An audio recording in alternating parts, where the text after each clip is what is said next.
Thank you. Thank you for the invitation to speak here.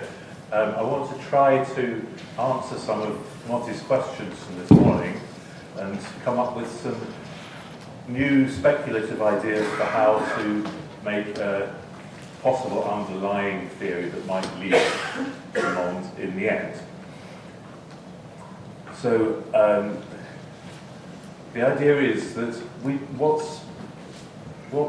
makes us need MOND, what makes us need dark matter, is the fact that we don't really understand what mass is.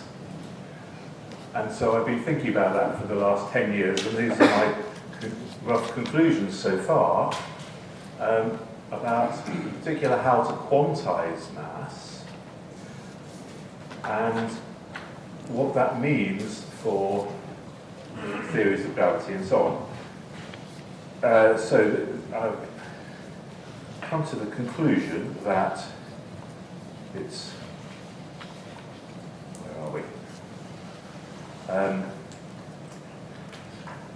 The clue that first got me thinking on these lines is this strange mass equation. We know that if we want to understand mass, we need to understand, well, from astronomical points of view, you need to understand the protons and neutrons, and the electrons are a tiny perturbation on that. But in particle physics, there are 3 generations of electron. The ordinary one, which has a very small mass, and then the 2 heavy ones, the muon and the tau. So I've written down the masses in units of MeV over c squared. And if you add up the 3 negative charged particles, the 3 generations of electron, and 3 protons to give you the positive charge, then you get a neutral mass. And you can check the arithmetic, it comes to exactly 5 neutrons. Is that a coincidence, or is it a clue as to what's really going on with mass? It took me 7 years to get it published, as you can see, because in particle physics, no one will listen to you if you come up with some numbers and they just say it's a coincidence. But I think it has profound consequences for quantum gravity and therefore for modifications of classical gravity, and in particular for MOND. And what I think it tells us is that mass is not a real scalar as it is in classical physics. It's not a complex scalar as it is in quantum physics, but it's actually a quaternion, because you've got 4 apparently completely independent masses here, and then the 5th one is determined. So it should be a quaternion. Okay, so that's a summary of what I want to tell you, and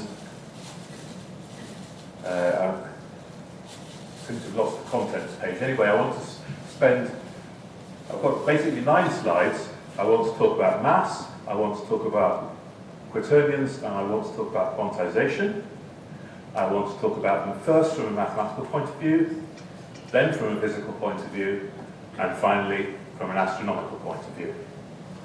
So let's start with the mathematical laws, and let's start with F equals ma, because that's what we've got to modify. To get modified inertia, we've got to start with F equals ma. Forces and accelerations are, of course, vectors. They have a direction. F equals ma therefore means that m is a scalar. It's an inertial mass defined by that formula, and it's a scalar. Fine. Now, let's move to gravitational mass. I'm doing this in natural units, so I've set big G equal to 1. And then I have this equation. The acceleration, due to gravity, is the mass divided by r squared. R squared is a scalar. So the scalar product of r with itself. Therefore, m has to be a vector. Well, I think we're missing the magnitude of r divided by r vector. I'm sorry? You Well, generally one works out to the magnitude of r divided by r vector. Direction. Yeah, you Let's say can m. Direction given by m.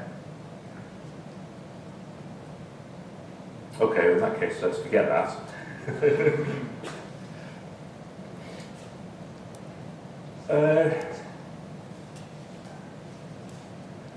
I see you point. Yeah, you're pointing in the direction of r. Well, I'm leaving that bit out because I think that's it's an assumption, and it's also unnatural from a mathematical point of view to take the square root of r dot r in there. So this is trying to write it purely as a vector equation without having modular signs and square roots and things in it. Anyway, this is only motivation, so it doesn't matter terribly much. But the weak equivalence principle, well, I'm assuming that inertial mass and passive gravitational mass are the same thing. I've already done that. But I'm not assuming that passive gravitational mass and active gravitational mass are the same thing, because that requires Newton's third law, which requires instantaneous action at a distance, which is physically impossible, so it's not a reasonable assumption to make. Nevertheless, the weak equivalence principle says that the inertial mass is the length of this vector mass, and then all these vectors are pointing in the same direction, so we can change our minds about which is the scalar, which is the vector, move things around. But because they're all pointing in the same direction, the cross product is 0. So I've written F equals ma in this rather more complicated form, 2F equals ma plus am plus m cross a, so that we have separated the force out into 3 separate forces. 3 separate classical forces, a bit analogous to electricity, magnetism, and gravity. But then we can do the same thing with a scalar force, and we get that as a scalar mass times a scalar acceleration, or as the dot product of the vector mass with the vector acceleration, again, because they're in the same direction. And we can separate this out, again, into 2 forces. But they're not forces in the classical sense, because they don't have a direction. So they're the nuclear forces, the weak and strong nuclear forces, or something like that. Anyway, that was supposed to be motivation, but the point is that we need somehow to unify the scalar inertial mass with the vector gravitational mass. And Hamilton told us how to unify scalars and vectors in 1843 using quaternions. So this is the basic idea. You take a scalar m as the real part of your quaternion and the vector m as the imaginary part, and the multiplication I squared, j squared and k squared are minus 1, ijk is minus 1. That implies that ij is equal to k, but ji is equal to minus k, so that it's non-commutative, which is very important. But you can also write it basically encodes all the scalar and vector calculus in one go. And so Newton's law is now going to be written in terms of quaternions, F, M, and A, and it's a quaternion multiplication in the middle there. And then in Newtonian physics, the vector products of every vector itself is scalar squared. All the vectors point in the same direction, so the cross products are all 0. And so if you relax any of those rules, then you can get all sorts of extensions. You can get general relativity, MOND, and so on and so on. Now, you know much more about that than I do, so I'm not going to go into details of that, but move straight on to the idea of quantization. We need a gravitational charge, which is basically a quantized version of mass in order to have a quantum gravity. And because we've got 5 masses, only 4 of which are linearly dependent, we should be able to do it with the quaternion. So here is how to do it with quaternions. Now this is the most important part of the whole talk, so I'll go through this reasonably slowly. So, the 4 fundamental particles I take as the neutron, the proton, the electron, and the muon. And the real part of the quaternion is the electric charge, so 0 for the neutron, 1 for the proton, -1 for the electrons. I've written in 2 notations, the scalar plus vector, and also in the quaternion notation. Just different notations. And I take, for the neutron and the proton, I take the same gravitational charges, which is basically 1 in the I, J, and K directions. So this means that the neutron and the proton have the same gravitational charge, they behave in the same way in quantum gravity. The electron behaves rather differently, and because I've got an I plus J for the electron and a J plus K for the muon, the mass equation that I gave you tells you that the tau particle is K plus I in there, and so you have a generation symmetry among I, J, and K. Okay, that's the end of the mathematics. Now we've got to do some physics. In particular, we've got to gauge these masses because we need to have actual mass values in there.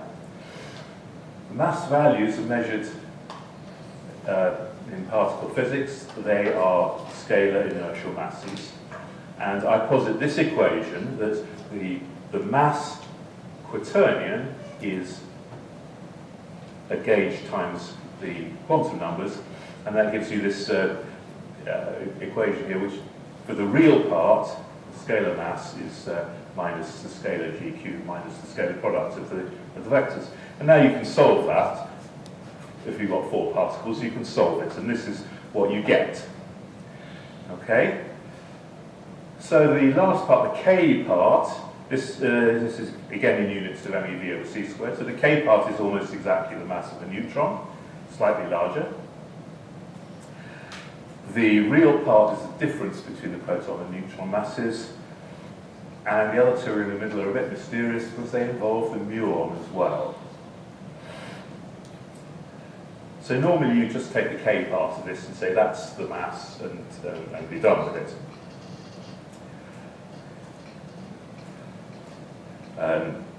But there's more to it than that. Okay, so now this gauge, okay, what does it tell us? In physical terms, it's a quaternion. Yes, the scale of it doesn't matter. So there's 3 independent parameters in there, 3-dimensionless parameters that you could measure. And these are ones I've come up with. G0 plus G1 plus G2, that's the 1, I, and J coordinates. That's telling us about the electron. Okay? Scale it by the real part. We get this number 0.395103, which is cost of 66.7276. Well, what does that mean? I'll tell you in a minute. G1, G2, and G3 is basically the neutron, and scale that with the K component, that's the G3, and it gives you some other numbers. Now, do you recognize those angles? Sorry? Well, I recognise them because I've been looking at these numbers for some years. The second one is the electroweak mixing angle. And because I've fixed the proton-neutron pair, I've fixed the first generation of quarks, so I can look at the CKM matrix and swap the second and third generation quarks, or I can have the overall CP violating phase. And those are the 2 things I can get. And they happen to be, to experimental accuracy, exactly the numbers that I've given there. Okay? So here's my first prediction. Actually, my second prediction is that I can see what these parameters are in the standard model to about 4 or 5 more significant figures than experiment. Okay? Well, that's quantizing mass. I call that's basically first quantization. Second quantization, you've got to actually quantize the force. And this gets a bit more complicated, but it's basically I've shown that the gravitational mass, gravitational charges are related to the weak force. Weak force is always associated with emission of neutrinos or antineutrinos, and so it's the neutrinos and antineutrinos that are going to propagate the force of gravity across the universe. Well, we have to look at it in detail. This is just a hand-waving way of saying that if I take one quaternion times another quaternion, these are the quantum numbers for 2 bits of mass, then there are 16 products, and what do they all do? Well, there's a real times real part. There are 6 real times imaginary or imaginary times real, which is going to be photons, electromagnetism, and then there's 9 imaginary times imaginary bits, which is basically neutrinos. Because the symmetry of these 3 coordinates is a generation symmetry, I've got 3 generations emitted by one piece of matter, 3 generations absorbed by the other, and we know from neutrino oscillations that there's no correlation between those. Or at least we don't understand what correlation there is, or maybe between them. Solar neutrinos are produced as electron neutrinos, if I understand it correctly, and they're detected on the Earth in equal quantities in 3 generations.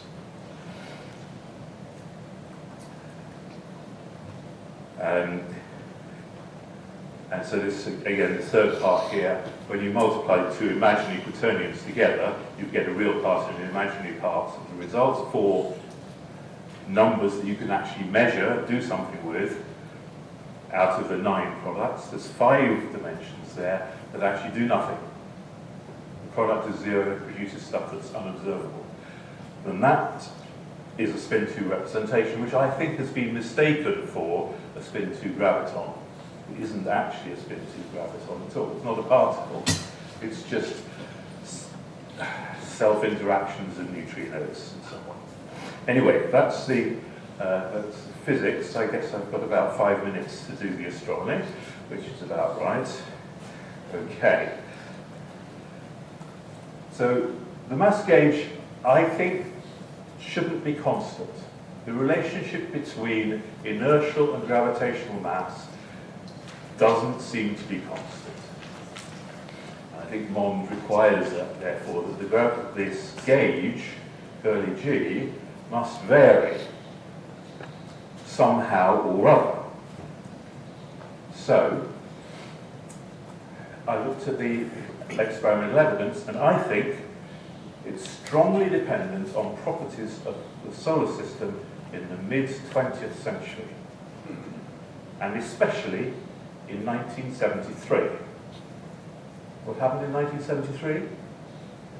1973, they adopted the standard model of particle physics, basically. They switched all the metrology from classical electrodynamics to quantum electrodynamics. Never went back. That was the point at which all connection between particle physics and astronomy was severed. Okay, so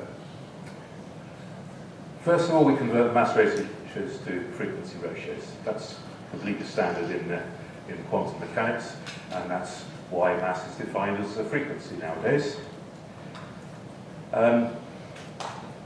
So mass ratio is a frequency ratio, and on the Earth there are 2 very important frequencies, once per day and once per year. But they're vectors, so you need to know the angle between them. And so here are the 2 parameters: 365.24 solar days, Earth's axial tilt 23.44 degrees. Now, put those numbers into simple formula. 1 plus a half over 365.24 is the mass ratio of the neutron to the proton to 10 parts per million. No, not perfect, but pretty good. And now, 2 times 365.24 divided by the sine of the angle of tilt is the proton and the electron mass.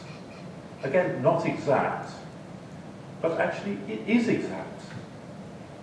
It was exact in March of 1973, in July of 1967, and April of 1957, I think.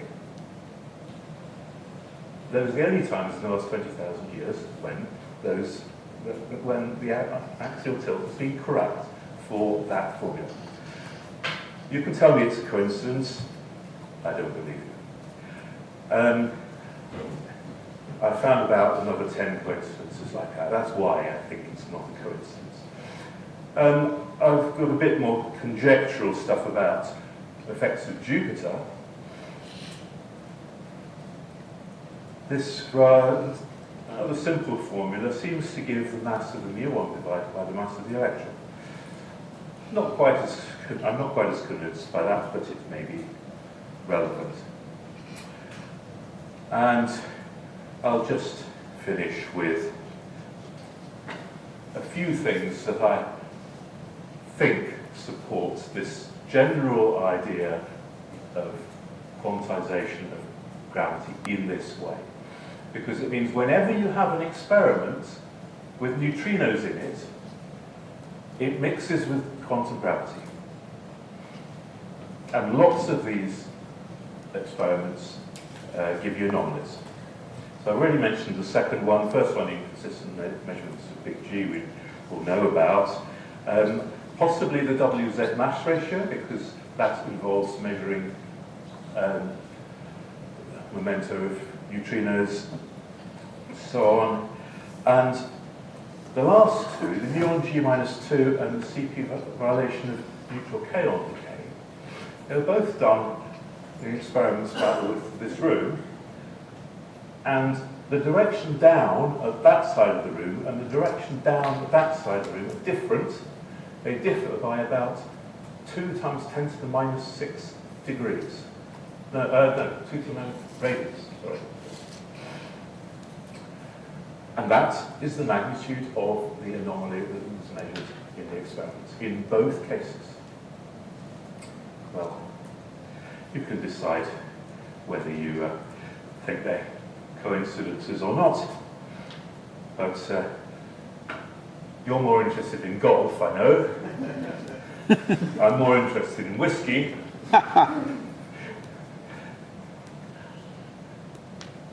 But you must take your whiskey with water. Saint-Jean.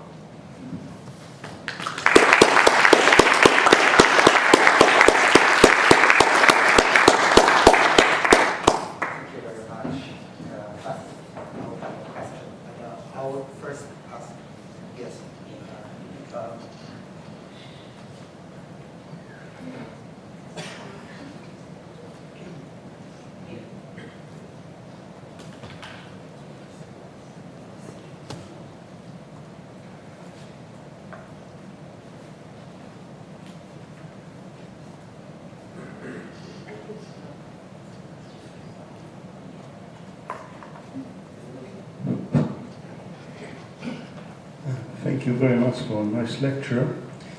We know that Maxwell originally formulated electrodynamics in the language of quaternionics. Yep. But Heaviside then changed the language to the more familiar language of vector analysis. So what will happen if you take this and put it in the tensor vector notation? Will it give us some insight, or what do you think? I think it will give us some insight, yes. I'm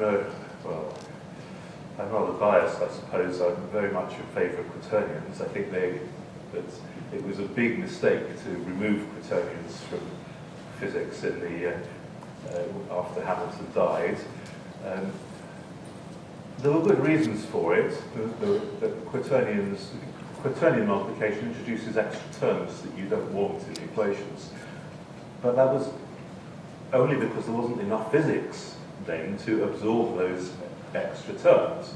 And I think now, I mean, if they'd known about the weak force in the 19th century, then they'd have stuck with quaternions. Because what I've shown here is that the SU2 gauge group of the weak force is essentially the same thing as the gravitational mass gauge.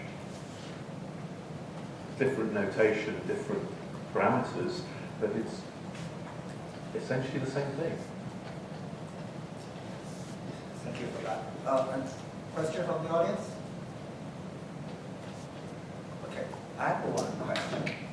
If you could explain me the very first attempt to try to explain the neutron mass with a 5.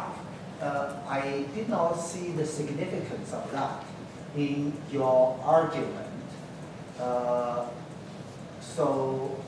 Does it carry any significance, the 5? I get the 3, but I don't see the 5. Earlier. The 5 yes. comes yes. 5 there. neutron. Yes, I don't see the significance of the 5 in your argument. Well, if you add up the last 4 rows of this Yes. table, you will find you get 5 times the first row. Okay, yes, indeed. Well, now, the interesting question is, what does that mean physically? Hold on, let me check. So all 5 of them add up to be 5 times. No, the 4, the sorry, I said that wrong, sorry. You take 3 protons, that gives you 3 plus 3, 3, 3. Yes. And then you take the sum of the last 3, it's minus 3. Yeah, they cancel. Plus 2, 2, 2. Yes. So the electric charges cancel. The gravitational charges add up to 5, 5, 5, because you've got 3 from the 3 protons and 2 from the 3 electrons. Maybe you can write it out. Yes, I could. Maybe just for the sake of clarity, how do you get the gravitational part? Right? I can understand the IJK part. Yeah, that's right. So E plus mu plus tau is minus 3 plus 2, 2, 2, because okay. you get that.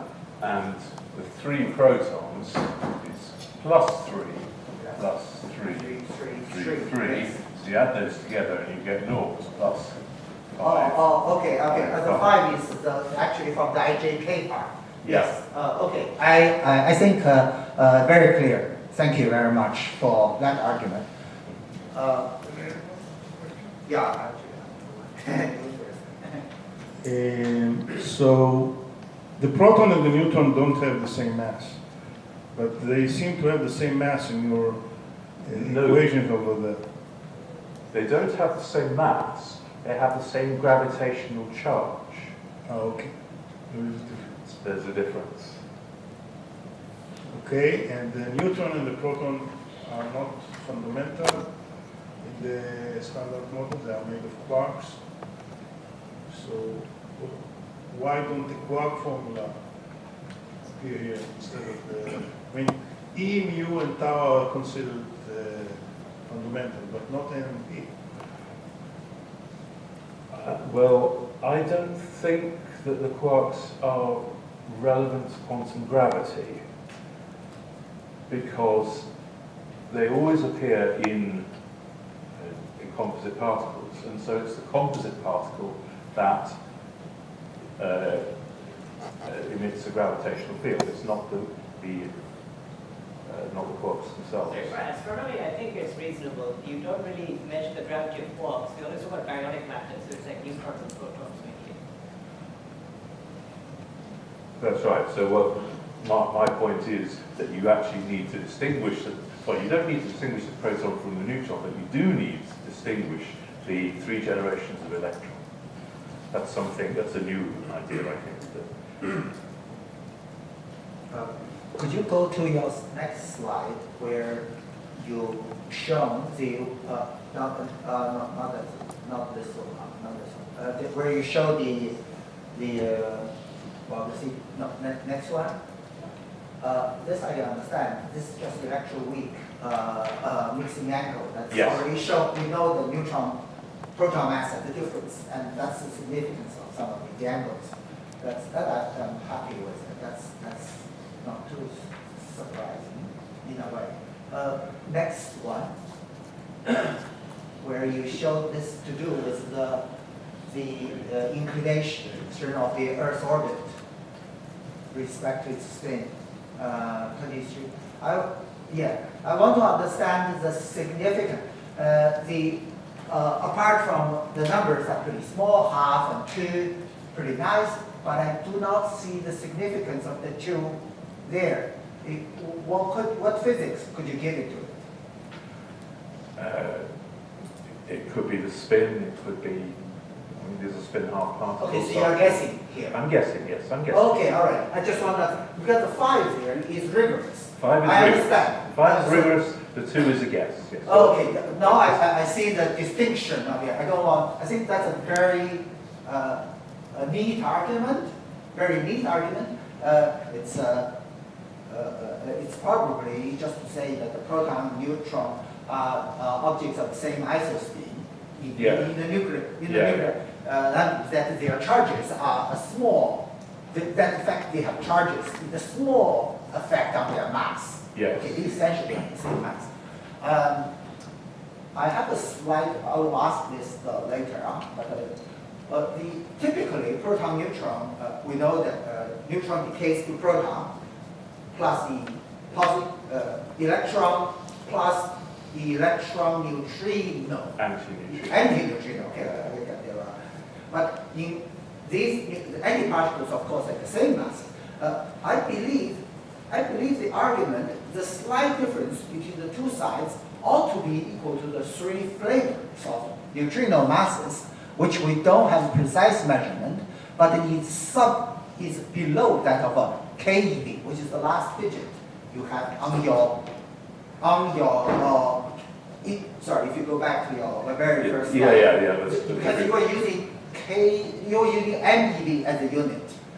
MeV as a unit. So I believe neutrinos are in the EV range. It'd be interesting to see if the differences, residuals you have, actually reduces to that of the masses of 3 generations of neutrinos. At least within the range. It's too small to detect because the uncertainty in Can you go to the slide? tau. So you can see the difference of the The uncertainty in the tau mass is 2.5 times the electron mass. Yeah. So okay, that uncertainty so is that- too great to say that. But the other thing is that Slide further. to say that to talk about neutrino masses, you need to assume the strong form of the weak equivalence principle. And I don't assume that. Indeed, I believe that the evidence I've shown here is strong evidence that the weak equivalence principle is false. Yes. And therefore you cannot even assign a meaning to neutrino masses. Okay. I think I accept that as a workaround. Next speaker, could please get to here? Yeah, keep going. Oh, okay.